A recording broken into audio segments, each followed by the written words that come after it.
Një muaj qetësi dhe moti i keq me stuhi të furishme mbërthejnë sërish Italinë.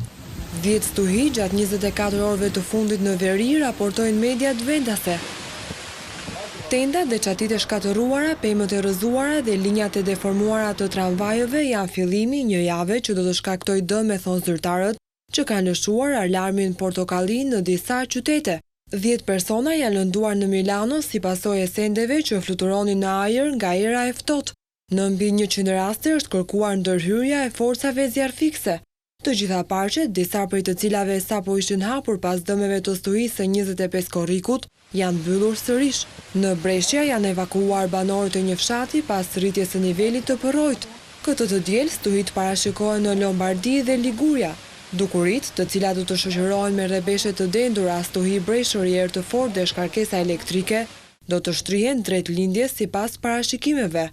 Alarmi verdh me rrezik për përmbytje është dhënë në Piemonte, Trento dhe Bolzano, si dhe në Veneto dhe Emilia-Romagna. Temperatura do të pësojnë rënje të theksuar në të gjithë Italinë, por teksa cikloni Rea do të sjellë mot të keq në rajonet qendrore veriore, jugu do të vazhdojnë në mbizotërimin e motit me diell.